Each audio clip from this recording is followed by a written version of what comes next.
As melhores histórias da mitologia egípcia, por Ademilson de Souza Frantini e Carmen Seganfredo. O nascimento de Ísis e Osíris. Segundo os antigos egípcios, o mundo surgiu de Num, um grande oceano primitivo que os sábios identificaram como o rio Nilo, fonte de vida e abundância para todo o Egito. Essa obscura divindade gerou Ra, o supremo deus solar, que deu posteriormente ao mundo uma nobre descendência. Dentre esses descendentes estavam Geb e Nut, personificações respectivamente da terra e do céu. Ra, contudo, havia estabelecido desde sempre que Geb e Nut jamais haveriam de se unir para procriar novos deuses, pois ele, como Deus soberano, temia a perda do poder absoluto caso essa união viesse a acontecer. Contudo, Ra, pouco previdente, permitira que ambos permanecessem perigosamente próximos um do outro. Pois enquanto Geb, personificação masculina da terra, vivia estirado sobre o leito do mundo, Nut, a deusa celestial, permanecia encurvada acima dele, apoiada apenas nas pontas dos dedos das mãos e dos pés. Durante a longa era em que ambos permaneceram assim, não tiveram outra coisa a fazer senão observarem-se mutuamente. Nut, ó minha bela irmã, disse um dia Geb, tomando coragem para dirigir a palavra à deusa que pendia sempiterna sobre si. Não se aborrece de estar o tempo todo suspensa aí no alto? A deusa afastou os longos e sedosos cabelos que lhe pendiam da cabeça, fazendo com que uma chuva fresca de orvalho descesse sobre o corpo estendido do deus. Não, pois tenho muitas e belas coisas para observar, disse ela, com os milhares de olhos estrelados que lhe recobriam o rosto a faiscarem vividamente. Mas já que você toca no assunto, demonstrando sua preocupação, não nego que seria um alívio para minhas doloridas costas se pudesse espichá-las um pouco, completou ela, dando um ligeiro suspiro de dor. Geb, feliz por poder prosseguir a conversa, respondeu assim às palavras da deusa. Ora, e por que não o faz, se assim manda a sua vontade? Porque, ao fazê-lo, meu corpo ficaria quase unido ao seu, respondeu a deusa, afetando uma grave preocupação. Sei eu, porventura, se o descanso de meu corpo não importaria incômodo para o seu? Oh não, estrelada Nut, por certo que não, retrucou Geb numa precipitação que revelava algo mais que a polidez divina. Se está cansada de permanecer encurvada como um sublime arco, pode com toda certeza espichar os nervos e tendões de seus delgados braços e de suas distendidas coxas. Nenhum desgosto traria à minha pele sentir a tepidez da sua. A deusa fez então como Geb dissera, e logo seu corpo negramente aveludado espichou-se, dando alívio às suas costas encurvadas e fazendo com que ao mesmo tempo seu tronco descesse quase ao nível da terra. Um grande suspiro de alívio brotou dos lábios frescos de Nut. Entretanto, a sensação enorme de alívio fez com que não fosse capaz de perceber que seus seios, naturalmente fartos e tornados ainda mais proeminentemente pela força da gravidade, roçassem suas pontas suavemente no amplo peito do deus estendido. Oh, perdão, disse ela, erguendo-se instintivamente ao sentir pela primeira vez o contato. Não foi de propósito. Ora, não foi nada, disse Geb, um tanto desconcertado também. E assim permaneceram por mais algumas eras, pois naqueles dias primordiais da sedução havia tempo de sobra para a requintada arte da protelação. Até que Nut pediu licença a Geb outra vez para abaixar-se só um tantinho mais. O deus alegremente acedeu e Nut desceu ainda mais o seu corpo, até seus seios repousarem francamente sobre o peito rígido de Geb. Desta vez, porém, ela não recuou, nem pediu licença ou desculpa alguma, pois seus olhos cerrados simulavam um sono de fingida inocência. Que assim permaneçam, pensou o Deus, tacitamente concordante. Serão a um só tempo um delicioso prazer e uma amena barreira ao exército rebelado de meus desejos.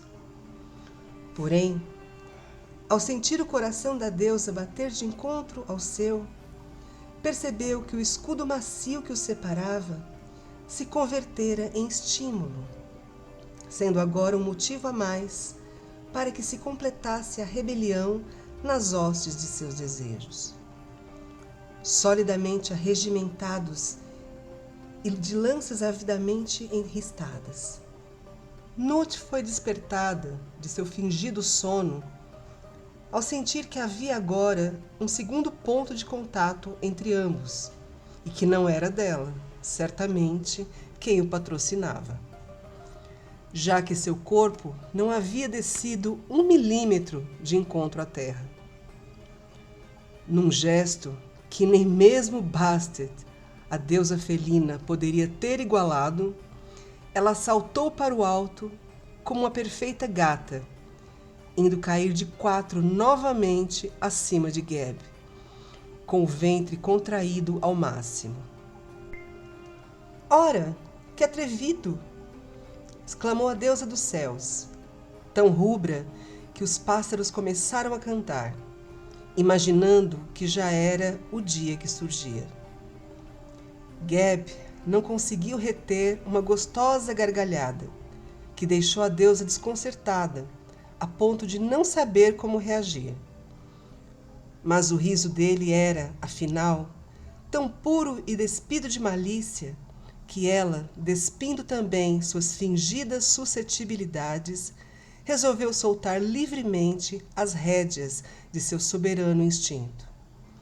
A bela Nut desceu inteira sobre Geb, e assim permaneceram ambos por 11 eras inteiras.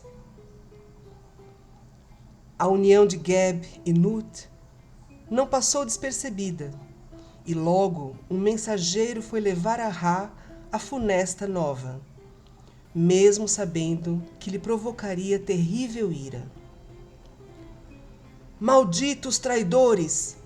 Exclamou Deus, fazendo com que o disco solar que lhe ornamentava a cabeça despedisse assustadoras chispas. São apenas rumores, sublime divindade, disse o mensageiro, temeroso de que a ira de Ra extravasasse ali mesmo. Já naquele tempo, sabiam os mensageiros que não raro terminam como vítimas inocentes dos males que anunciam. O rosto de Ra assumia cada vez mais a forma adunca de um falcão, enquanto seus olhos negros e pequenos como contas também pareciam fulgurar sinistramente. Silêncio, imbecil! Exclamou o furibundo Deus, fechando-se em si mesmo. O mensageiro, sem dar-lhe as costas, retirou-se à maneira prudente dos caranguejos, pois sabia que o Deus já começara a planejar sua vingança. Devo separar esses dois o mais rápido possível, pensou Ra. Como pude ser imprudente a ponto de deixá-los assim tão próximos? Durante o dia inteiro, o Deus solar ardeu furiosamente, de tal sorte que o Egito inteiro esteve ameaçado de ser mergulhado em nova e terrível seca. Então, chegando a uma conclusão, decidiu pôr de uma vez o seu plano em ação. Farei isso pessoalmente, disse Ra, subindo em sua barca. No mesmo dia, chegou à presença do casal de amantes, que continuavam misturados num gigantesco abraço. Basta, lúbricos! Disse Ra, dando um grito que ecoou por todo o mundo. Geb e Nut levaram um grande susto. A deusa ergueu-se, temerosa da ira de Ra. De hoje em diante ficarão os dois inteiramente separados, disse o Deus, dando à voz o tom solene dos decretos irrecorríveis. Oh, não! Exclamou a deusa, levando as mãos à cabeça. Durante o ano todo, Shu, seu pai, estará colocado entre você e seu descansado amante, para impedir que ambos voltem a ser um só. Shu, o deus do ar, imediatamente foi postar-se entre Geb e Nut. Com seus braços, suspendeu o corpo de Nut até deixá-lo inteiramente fora do alcance das sedentas mãos do infeliz amante. Oh, Nut! Que tristeza não poder mais sentir seu corpo colado ao meu! Lamentou-se Geb, prostrado sob os pés do deus aéreo.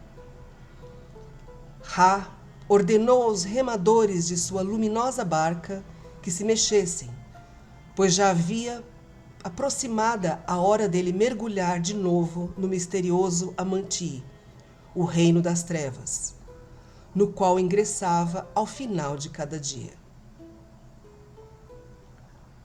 Durante muito tempo, a pobre Nut permaneceu suspensa sobre os braços do incansável Shu, a lamentar seu negro fado.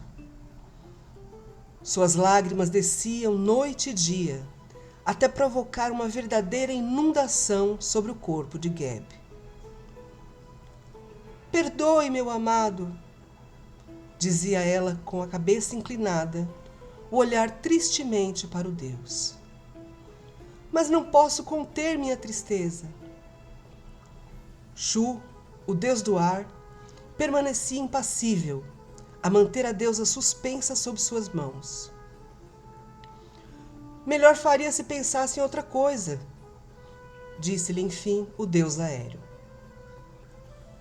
Como espera que o faça, cruel sentinela?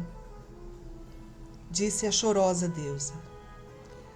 Graças a seu servilismo abjeto, é que estou impossibilitada de pensar em outra coisa. Veja, ali está Geb, meu belo e adorado irmão.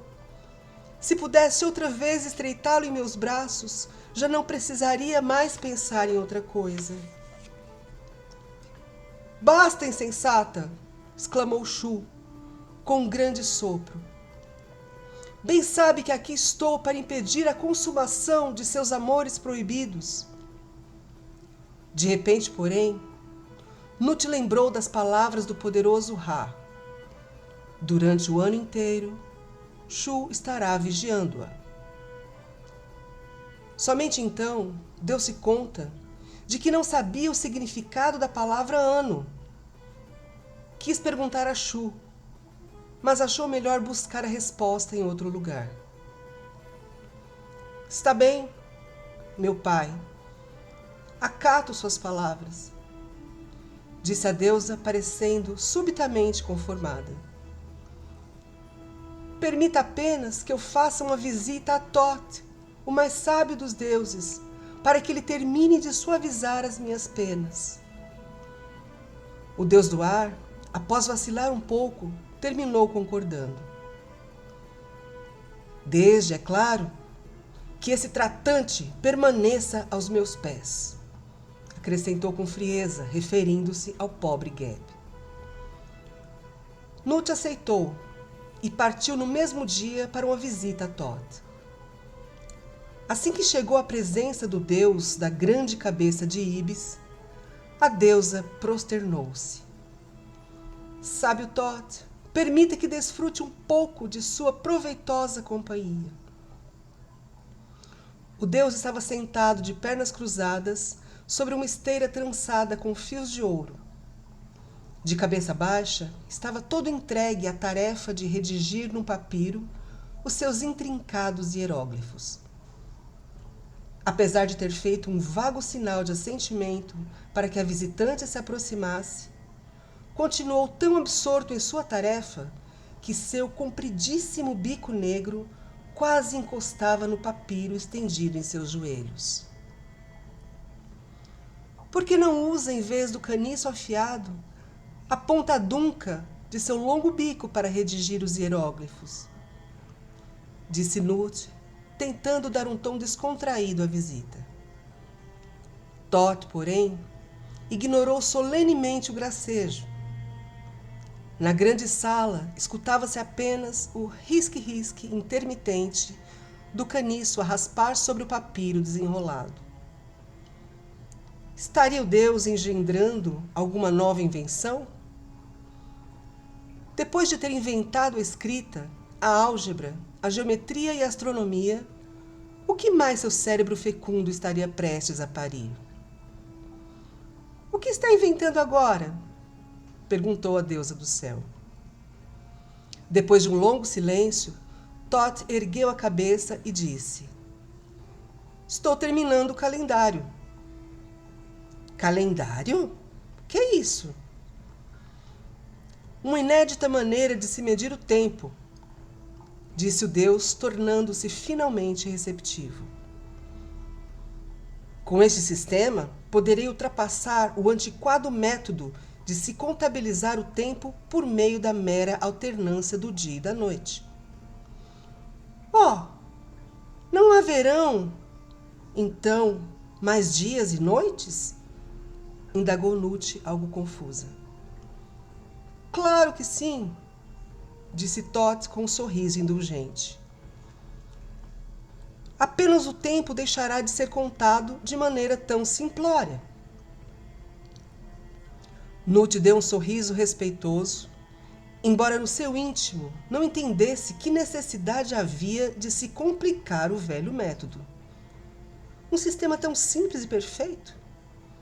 Pensou ela, desconfiando um pouco da exagerada sabedoria do confrade. O tempo ficará doravante dividido em anos, explicou melhor Thoth. Cada ano, por sua vez, será composto de 360 dias e noites ajuntados. Então, de repente, Nut teve uma luminosa ideia. Escute, Thoth, estaria disposto a um jogo de dados para relaxar? Dados? Disse Thoth subitamente animado. Está bem, vamos lá. O jogo de dados, também uma invenção sua, era o seu passatempo predileto. O deus simplesmente perdia a cabeça toda vez que lhe propunha um desafio. Aquele que perder deve um pedido ao outro, está bem? Disse Nut, ajeitando-se sobre a esteira. Naturalmente, é o que diz a regra 934 do Manual do Maravilhoso Jogo de Dados de Thoth, retrucou o deus de maneira pedante, já que era autor também das milhares de regras que inventara para o jogo. A disputa começou, e logo Nut deu um jeito de passar a perna em Thoth, pois, se ele era inventor, ela não ficava atrás. Ganhei! Ganhei! Exclamou Nut, pulando de alegria. Thoth rilhava o grande bico negro, sem entender como conseguira ser tão vergonhosamente tapeado. Vamos, o meu pedido! Disse Nut imperativamente. Pedido? Resmungou o deus, que nunca tirava tanta cara de íbis como então. Ora, esqueceu a regra 933? 934? Pouco importa. Tenho ou não direito ao meu pedido? O Deus cerrou seu longo bico negro e resmungou quase inaudivelmente. Está bem, faça de uma vez. É simples. Quero que acrescente 5 dias a mais ao seu calendário. Mas, por quê? Não interessa, apenas acrescente os 5 dias. Tot resmungou mais um pouco, mas acabou cedendo ao final. Quando chegou o 60º dia, Shu, o deus do ar, encarregado de manter separados o casal Nut e Geb, foi obrigado a se afastar, já que sua missão se limitava a vigiar o casal durante os 360 dias que compunham o ano. Os próximos 5 dias não fazem parte de ano algum. Portanto, dê-o fora daqui, disse Nut, desvencilhando-se dos braços de Shu, que não teve outro jeito senão abandonar o seu posto. Finalmente a sós outra vez, disse Nut, lançando-se aos braços de seu amado. O produto desses longos 5 dias de amor surgiu sob a forma de 4 filhos, 2 homens e 2 mulheres.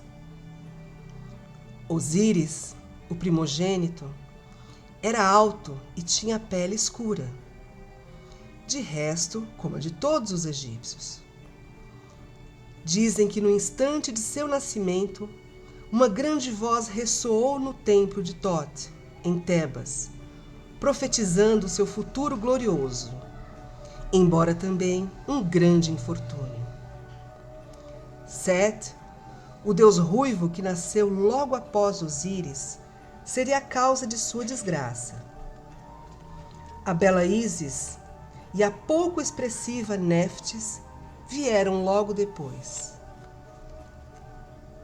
Tão logo Ra tomou conhecimento do nascimento das 4 novas divindades, compreendeu que seus dias de glória estavam no fim e que muito em breve deveria se retirar do trono do mundo, deixando-o a cargo de Osíris, o deus que, após reinar entre os vivos, iria reinar também entre os mortos.